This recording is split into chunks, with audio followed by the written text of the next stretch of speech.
Hello, welcome back to Zeke's RC. Thank you for joining me. Today we're going to get on that 2-speed conversion for the Redcat Gen8. So let's get right to it. Alright, here it is on the bench. We're going to kind of do I'm not great at unboxings, but here we go. First time I've had this box open. I want y'all to see what we've got inside here. Hey, instructions. That's going to be a good thing. That's a new belly pan, it looks like. Let's see, what do we got? Alright. Gears and parts. Oh. Alright. Don't have those on my truck. So hopefully we can run without the side steps. And, wow. Interesting. New bits there. Transmission, if I can do this one-handed. Nice, there's the transmission. So, we'll get them instructions downloaded and see what's entailed in this conversion. Here's the QR code for the instructions. I'll get a good look at that here, so anybody that wants to get on and have a look at those can do it. So I'm doing that as we speak, and then we'll get to work on the truck. All right, Kyle and I are I printed the instructions because I'm old school like that. I'd rather have them here in front of me instead of playing with my phone going black every 5 seconds. It's completely gutted. I know you guys can gut a truck. So it's gutted to the point where we're going to start reassembling with the 2-speed conversion here. So, I mean, she's pretty well gutted. The whole belly pan and links and transmission, transfer case, everything's out of it here. So she's a mess. She's all over my desk here. So we are going to start reassembly, and I'll bring you in piece by piece. Here we go. Okay, step number 1 of the reassembly is to install your motor and your pinion gear and set your gear lash. So I've done that, and then the cover goes on it. So they give you a pinion gear. It's here in the kit. There we go. Get that without a shadow on it. I don't know what ratio that is, but I'm going to run, I think this is a 10-tooth pinion here that I'm running. So I'm going to go back with my pinion gear, and we'll move to that point. Okay, step number 2 was install these 2 screws here and mount the transmission and motor assembly to the chassis. Okay, next step was to squeeze the frame rails apart and get the new skid pan in here. So that's installed. Okay, the next step was to install the links for the rear, and there's the links for the rear installed. That was fun, by the way. It took 3 of us to wrangle that in place, so good luck with that step. Okay, next step was to install the links in the front. So 3 of them, your upper and your 2 lowers. Those guys are in there, so moving on. Okay, we just installed this cup here on the transfer case. This little dog bone is gonna run between it and the gear here, the cup on the transmission. And then we're gonna use the 4 original screws to install this transfer case 2 and 4 right there.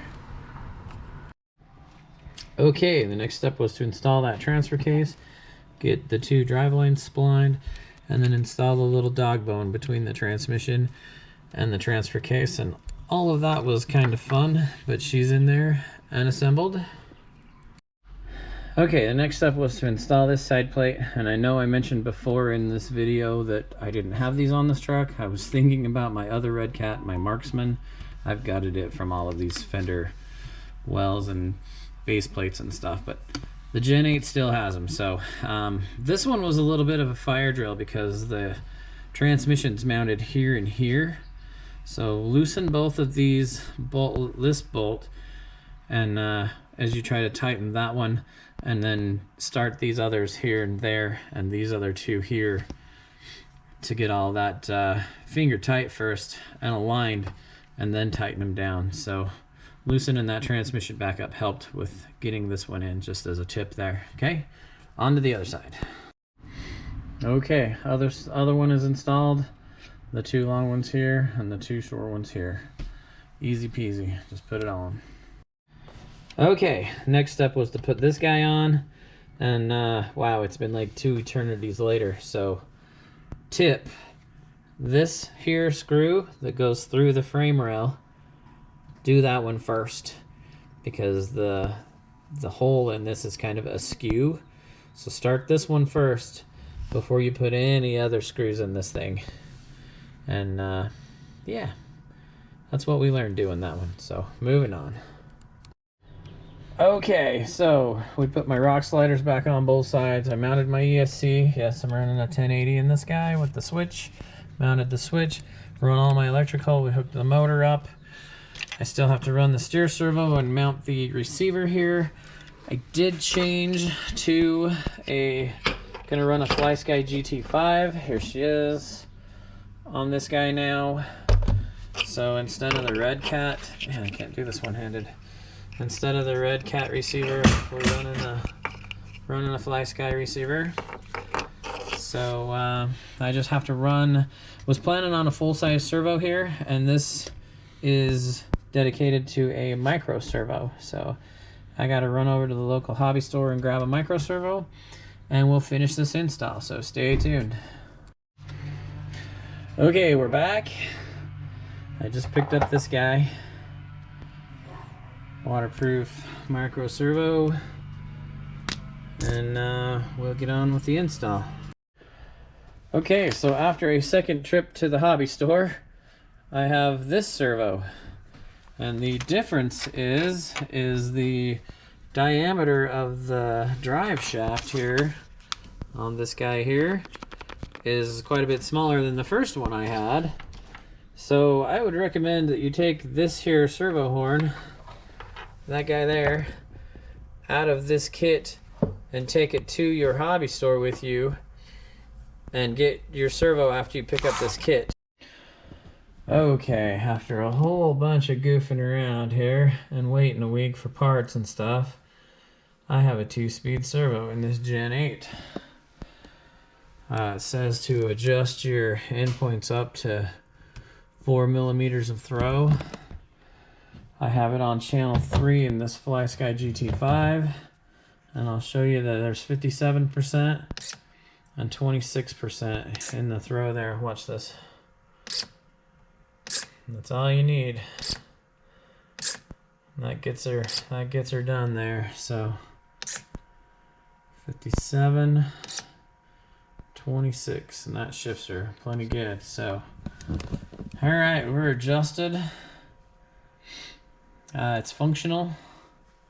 Transmission shifts in it, so I better share the part number I ended up with. So I ended up ordering from Redcat, that guy right there, RER 21791. That's the micro servo right here that you see that shifts that guy. I don't know if it's a good one. That's the same one that the Gen 9 comes with. So maybe I'll upgrade it in the future. I don't know, but at least it got this truck running here. So we're ready to go.